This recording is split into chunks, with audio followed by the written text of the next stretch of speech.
Uma coisa que é muito interessante nesse time do Flamengo é o seguinte. Olha, vamos comparar aqui volume de tentativas de finalização, tá? Não tô falando se é jogada perigosa ou não. Tentativas. Cruzamento, lançamento, tenta trocar passe por dentro do bloco. Tenta. Aquilo que. Agora dá pra escutar os técnicos falarem, né? É muito da hora isso, né, cara? Eu me divirto demais. Se tivesse uma partida que é só som ambiente, pra mim seria ideal, né? Que nem a gente passa lá na Betfair, lá do campeonato italiano, só o som ambiente, cara. Eu coloco o fone assim. Putz, você escuta os técnicos, escuta os caras gritar, a instrução que o técnico passa, é sensacional. No Brasileirão eu tento fazer isso, né? Mas é como tem a narração, o comentário e tal, acaba distraindo um pouco, eu acabo tirando, mas eu sempre quero ouvir o que o técnico tá falando. Vocês vão escutar muito o técnico pedir pra acelerar. Acelera agora! O Diniz fala muito, né? Tchê, acelera agora, acelera agora! Quantas vezes eu escutei o Diniz falar isso? O acelerar agora é tentar a finalização, né? Por exemplo, agora é vertical, toca por dentro do bloco, tenta cruzamento, faz qualquer coisa assim, acelera. Então muitas vezes a tentativa de finalização tá mais relacionada ao acelerar o jogo, não se de fato o time chutou no gol ou não, tá? E eu acho que é muito importante capturar esses momentos, e nenhum site de estatística captura, por isso que eu criei essa ferramenta própria minha mesmo, para ter essa noção dos times que tentam acelerar o jogo, porque se o time não acelera de uma forma eficiente, alimenta a posse de bola do adversário, que é o que aconteceu no Flamengo e Corinthians. Então dá uma olhada aqui no Corinthians. 33 tentativas de finalização. E olha o Flamengo, 21. Onde eu quero chegar nisso, né? Na questão da eficiência. O Corinthians tentou bastante, né? O Corinthians até criou jogadas de finalização perigosas, mas a eficiência do Flamengo é muito superior. Então o Flamengo... E aí eu queria voltar no ponto que eu comecei a falar essa análise, né? A grande diferença do Flamengo do Domi pro Flamengo do Jesus, tá? Na minha visão, uma coisa está ficando cada vez mais evidente. Valorizar a posse de bola no campo de ataque antes de tentar acelerar. Eu acho que isso tem sido fundamental. E a grande evolução para mim do trabalho do Domi, ficou bem evidente nesse jogo contra o Corinthians, é como melhorou essa produção ofensiva quando pega times mais compactados, tá? E aí a gente vai falar do elenco também, que é importantíssimo ter as peças certas. Então, basicamente, o Flamengo tenta pouco, o Flamengo arrisca pouco, o Flamengo espera a boa pra arriscar. O Flamengo não fica tentando incansavelmente e já recupera a posse de bola pra tentar de novo. Já não tem mais essa intensidade. O time começa a trocar passe, inverte, procura espaço, se movimenta bastante, tenta criar os espaços pra daí tentar uma finalização. Então existe, né, aquilo que eu falei lá naquele jogo, naquele vídeo que eu falei do jogo posicional. Aliás, uma ressalva aqui, pessoal, ainda tô escutando muita gente falar que jogo posicional é ficar cada um na sua posição. Pelo amor de Deus, pessoal, não é isso, definitivamente não é isso. Se você ouvir por aí falar que jogo posicional, esse time tá muito parado, tá muito posicional, pessoal, tem nada a ver, não tem nada a ver. Jogo posicional não tem nada a ver com ficar parado na sua posição. Assistam um vídeo de jogo posicional que eu coloquei lá, que eu explico exatamente o que é o jogo posicional. Mas cada vez mais que eu estudo essa questão do jogo posicional, eu chego na seguinte conclusão. O jogo posicional está mais relacionado ao técnico ter o controle das ações do time. Pode ser que o técnico precise que um jogador fique aberto, mais estático, pode ser. Eu quero abrir a linha defensiva, então vou pôr 2 extremos abertos, porque eu acho que pode ser eficiente contra essa equipe. Ou ele pode, não, eu quero que esses extremos se movimentem, né? Depende do plano que o técnico tem, e não necessariamente esse plano é uma coisa estática. Então, por favor, não relacionem posicional a coisa estática, parada, não é isso. Posicional é a busca incansável pela superioridade, beleza? Com movimentação, sem movimentação, com troca de posições ou sem troca de posições. Pode ser que seja estático, pode ser que seja movimentação. Não tem uma regra, é uma questão do técnico ter mais controle. Ter o design dos posicionamentos ou das movimentações, tá? Então, se vocês escutarem por aí falar que jogo posicional, tá muito posicional, tá muito parado, muito estático, não tem nada a ver. Não tem nada a ver com o posicional, beleza? Só fazendo essa ressalva, porque eu ainda escuto muito pessoal falar e muita gente que tem alcance, né? Muita gente com alcance na imprensa ainda fazer esse tipo de comentário. E não é isso, cuidado, não caiam nessa conversa aí que isso aí tá errado. Então, basicamente, voltando pra eficiência do Flamengo em finalizar. O time tem mais consciência antes de tentar uma jogada de finalização. Agora, o que acontece? Qualidade do elenco, pessoal. Qualidade do elenco é fundamental. Vamos pegar a escalação do Flamengo aqui. Assim como eu falei do Grêmio, né? Fundamental. Talvez se o Grêmio tivesse ficado fechado lá contra o São Paulo, com um elenco desfalcado, o São Paulo teria ganho o jogo. E da mesma forma que o Flamengo, se tivesse tido o mesmo comportamento com outras peças, mais desfalcado, também teria perdido o jogo. Por que eu falo isso?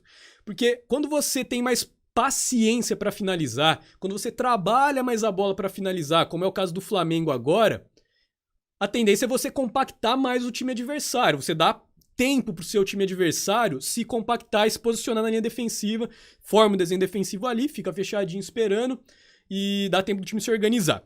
Claro, o Corinthians tinha problemas de organização, mas depois a gente fala disso. Mas então, quando você tem a zona de guerra do adversário bem postada, você precisa da qualidade individual, não tem jeito. Então, por que o Flamengo teve dificuldade contra o Goiás? O Flamengo teve dificuldade contra o Bragantino? Peças do elenco, tá? Ontem, o Flamengo jogou com Bruno Henrique, Pedro, Everton Ribeiro, né? E o Vitinho jogou muito bem. E, de novo, o exemplo claro pra mim do jogo posicional é o Vitinho. Quem viu o Vitinho parado em alguma ponta ontem, o Vitinho aberto na direita, o Vitinho flutuou, buscou jogo, apareceu, se movimentou, encostava para criar linha de passe, abria para criar amplitude. Não tem nada de não posicional. É isso que é o posicional. É o técnico ter as instruções específicas para cada jogador em cada momento do jogo. Percebem? Então, assim, Thiago Maia, Gerson, Felipe Luiz, fundamental, Isla na direita. É o elenco, cara, são as peças, entendeu? O Flamengo precisa muito de ter os jogadores bons pro ataque funcionar. Então, a mesma tática com jogadores tecnicamente inferiores, acontece o que aconteceu contra o Goiás, acontece o que aconteceu contra o Bragantino. A coisa não flui tão bem. Percebem a grande diferença? Eu assisti os dois jogos aqui, só que agora já é tanto jogo que eu acabo esquecendo. Mas teve jogo lá que era o René, o lateral, entendeu? A dupla de ataque ficou... ele tirou, se não me engano, ele tirou o Pedro, colocou o Lincoln, aí ficou Lincoln, Vitinho, só que o Vitinho aberto. Individualmente o time não tava tão eficiente. Agora, quando joga completo, meu amigo, é isso que acontece. O time produz com paciência, trabalha a bola, arrisca pouco e quando arrisca é letal. Primeira jogada do Flamengo foi ali aos 10, 15 minutos. Encontrou espaço com o Flamengo, com o Corinthians aberto, fez o gol. O VAR anulou porque a bola tinha saído corretamente. Mas foi a primeira vez que o time achou espaço. Achou espaço, verticalidade, tentativa de finalização, gol. Segunda tentativa do Flamengo que o time encontrou espaço, 24 do primeiro tempo. Encontrou espaço, tentativa de finalização, quase marca o gol. E aí depois aos 31, marca o gol. Assim, ó, vamos pegar aqui só pra ter uma noção de como o time... não tenta 20, 30 jogadas de finalização até fazer o gol. Vamos pegar aqui, vou filtrar por minuto, até o minuto 31, que foi perto de sair o gol aí. Pra vocês verem que não existe aquele volume de tentativas grande pro Flamengo fazer o gol. É qualitativo, é qualidade. Tanto que nesse primeiro momento, olha só, o Corinthians tinha tentado 13 jogadas de finalização, 0% de perigo, mesmo problema lá do São Paulo. A diferença é que o Flamengo se defendia só com 7. A gente já vai falar de vulnerabilidade do Flamengo aí. O Corinthians tentou 13 vezes, 7 neutralizadas, 6 sem perigo. Não conseguiu agredir o gol do Flamengo nesse momento. O time até conseguia ali ter um volume de jogo ofensivo, né? Quem tá olhando distraído o jogo, né? Ou tá mais torcendo, olha e fala, nossa, o jogo tá equilibrado, né? Mas a verdade é que se você olhar a interação tática, você já conseguiria perceber o nível alto de disposição do Corinthians, bloco aberto o tempo inteiro, possibilidade do Flamengo atacar. E o Flamengo com essa valorizando cada posse de bola. Não é que o Flamengo fica com aquela posse de bola em U, né? E acho que essa é a grande evolução. No começo, né, quando tava naquela transição, Jorge Jesus, Domi e tal, o time tinha essa dificuldade de tentar entender. E o que é normal, né? Isso fica claro até no livro que eu li do Guardiola, fala sobre jogo posicional e como implementar essa cultura, né, a linguagem, né, que eles falam, para os jogadores entenderem demora. E qual que é o primeiro sintoma disso? Posse de bola em U. Então, assim, quando, por exemplo, o Guardiola chegou num time, no Bayern, por exemplo, né, que é o primeiro livro dele, o Confidential lá, do começo do trabalho no Bayern. A primeira briga é essa, a posse de bola fica em U, porque os jogadores demoram a entender o que está sendo esperado deles. Então, o sintoma é isso, fica a posse de bola em U. Aí é um trabalho a ser combatido. O Flamengo tava começando a apresentar essa posse de bola em U. E aí eu fiz esse paralelo, né? Eu falei, pô, tá acontecendo isso com o Flamengo também. E agora você vê que os jogadores estão entendendo exatamente o que é proposto. É o quê? Quando a posse de bola vem para um dos lados do campo, isso ficou evidente. A bola chegava na esquerda, aí você escutava o Domi. Isla, desce, né? Não sei se era o Domi, quem que gritava lá, mas abre, né? O Isla não fechava já para tentar a finalização, ele abria para dar amplitude no corredor vazio. Então traz o bloco de marcação para um lado, abre espaço lá na inversão. Esse é o jogo posicional, é usar a bola como imã de atenção, movimentar o adversário, não movimentar a bola para fazer o gol. Depois você movimenta a bola em 2, 3 toques, faz um cruzamento e faz o gol. Mas o importante é gerar espaço, é gerar superioridade. Isso é o jogo de posições, isso é o jogo de. Isso que a galera não tá entendendo. E, aliás, é porque tem um vídeo do Henry, cara. Tem um vídeo do Henry aí que ele fala um pouquinho sobre o jogo posicional e ele fala: o Pepe queria que eu ficasse aberto, né? E aí eu fechei, me movimentei, o Pepe me tirou no intervalo. Eu tinha feito gol, ele me tirou no intervalo. Basicamente é isso que o Henry fala. Aí todo mundo fala assim: nossa, jogo de posições então tem que ficar parado na sua posição. E não é isso. É que para aquele jogo, para aquele sistema, o Henry precisava ficar aberto. Mas não necessariamente todos os outros precisavam ficar cada um na sua posição. Em alguns jogos você precisa que ele avance, você precisa que ele se movimente. Mas é que aí o cara vê um vídeo de 3, 4 minutos do Henry falando isso e ele conclui e fala: pô, jogo posicional é ficar paradinho lá no cantinho. E não é isso, tá? É busca pela superioridade. O Henry ficar aberto fazia parte do plano, tá? Então leiam, vejam de novo, que ainda tem dúvida. E ele fala isso, ele fala: se o Pepe tiver um plano, stick to the plan, né? Ele fala: siga o plano. É o plano em si, galera. Não é ficar parado, tá? Não é ficar aberto ou ficar fechado, estático. O jogo de posições não é isso, tá? Criar superioridade. O Flamengo criou isso muito bem.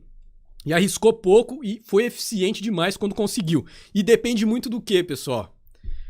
De estar os titulares, tá? Basicamente é isso. Depende muito ainda de estar os titulares em campo, tá?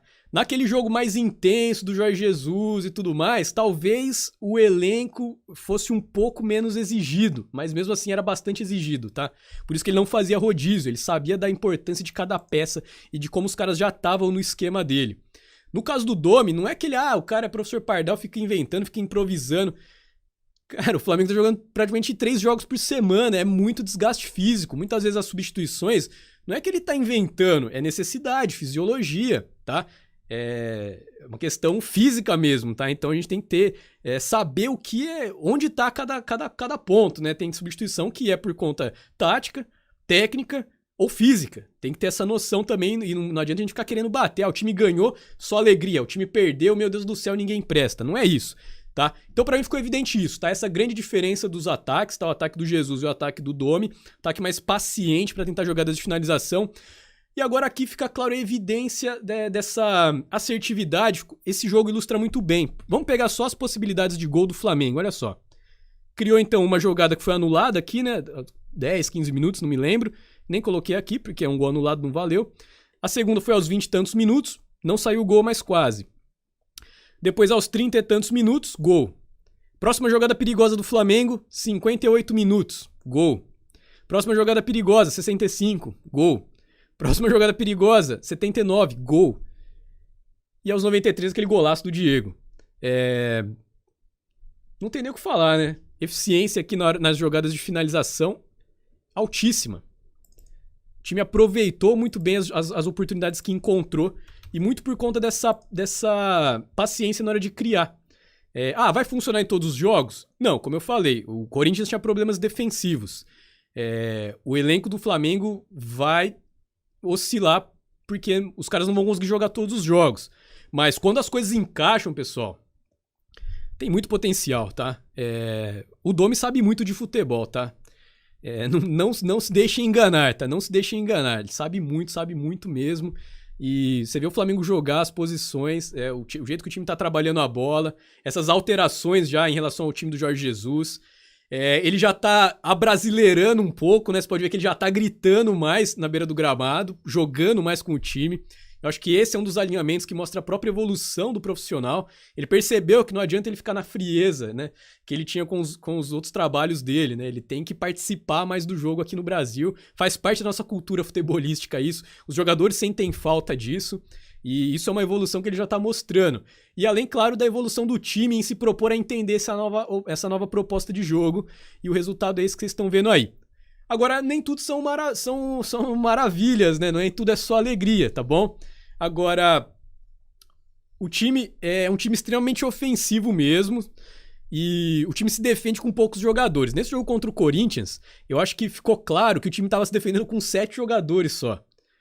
É um nível de exposição altíssimo, e por isso que o Corinthians conseguiu encontrar tanto espaço para criar jogadas perigosas, tá? Peguem os melhores lances lá, pelo menos, e deem uma olhada. Jogo completo aqui no Brasil é difícil a gente encontrar, né? Mas se vocês tiverem acesso aí, pelo menos ver aqueles VT do Premiere lá, vale a pena, tá? O Corinthians, no primeiro tempo, não criou absolutamente nada. Absolutamente nada. O time teve um chute de longe na trave, foi um chutaço, se não me engano, do Camacho, não lembro quem. Perigosíssimo, mas uma jogada isolada, né? Não é aquela jogada que o looping do jogo tende a alimentar novas chances, né? Foi uma jogada um pouco mais isolada, a bola sobrou na entrada da área, ele fuzilou, ela explodiu no travessão. Chutaço, né? Mas foi só um chute de longe que o Corinthians produziu no primeiro tempo. E já no segundo tempo, o Mancini foi pro tudo ou nada, né? Só que aí parecia aquela luta de boxe que o cara vem e não se defende, né? Ele fica só dando soco, só dando soco, só dando soco. E o Flamengo foi aquele lutador que percebeu isso, ficou ali, se defendeu e pá, saía na boa. Defendia e pá, e nocauteou o Corinthians, né? Eu acho que não existe uma analogia melhor do que essa. O Corinthians foi pro tudo ou nada e aí abriu, escancarou o sistema defensivo, começou a aparecer espaço pra todo lado, linha quebrada, espaço entre as linhas, pouca amplitude, enfim, virou uma bagunça realmente a defesa do Corinthians. Mérito por quê? Produziu algumas chances de finalização, mas não foi tão eficiente para conseguir aproveitar essas chances. E por que é que conseguiu criar chances, né? Aí vamos falar do Flamengo. Porque o Flamengo se defende com 7 jogadores. Nesse jogo aqui, ficou a linha defensiva, né? Isla, Gustavo Henrique, que teve que sair, né? A pior contusão da história do futebol. Natan, depois entrou mais um menino da base, né? Se não me engano, aqui no lugar do Gustavo Henrique. Como é que é o nome dele mesmo? Como eu não vi muito ele jogar, ainda eu não marquei o nome, mas é um nome com 4 letras. Noga. Gabriel Noga. Gabriel entrou aqui e aí Thiago Maia, Gerson e Everton Ribeiro ou ora o Vitinho, mas na maioria das vezes o que acontecia é que o time se defendia só com 7 e muitas vezes só com 6. Ficava essa zona de guerra principal aqui com 6, ganhando reforço, hora do Everton, hora do Vitinho. Em alguns momentos o Bruno Henrique recuava aqui quando o Fagner descia. Mas como o Fagner também não desceu tanto, principalmente no primeiro tempo, então o Bruno Henrique tinha um pouco mais de liberdade de não voltar, tá? Aí ficava o Pedro aqui mais adiante, beleza? E no segundo tempo apareceu esses espaços, porque quando você se defende com 2 linhas, né, você dá liberdade na origem da jogada, linha defensiva de 4, você aparece espaço nas inversões, e o Corinthians começou a atacar com muita gente, criava superioridade numérica pelo lado, conseguiu alguns cruzamentos, algumas jogadas trabalhadas, uns chutes de longe do Luan, mas principalmente a bola parada, né? E aí o Gil, né, impressionante o Gil na bola parada, e aí eu volto a falar da questão do elenco, né? Talvez tivesse a dupla de zaga titular do Flamengo, ou pelo menos o Rodrigo Caio ali, enfim, se o Gustavo Henrique tivesse ficado até o final do jogo, não sei, talvez se o Arão tivesse no lugar do Gerson, mas aí perderia na ofensividade, mas tô falando em termos de bola parada, o Gil ganhou praticamente todas as primeiras bolas, tá? Ele fez um gol, foi anulado. Depois teve praticamente um replay, ele fez o gol. Depois no escanteio ele ganhou. E aí depois, mais uma volta, ele ganhou de novo a primeira bola. Eu sei que ele ganhou acho que umas 4 primeiras bolas dentro da área do Flamengo na sequência. E essas jogadas de bola parada são a jogada mortal do Corinthians, vamos dizer assim. O Corinthians não tem muitos recursos ainda, né? Pra criar jogadas com a bola rolando, depende muito dessa bola parada, tá?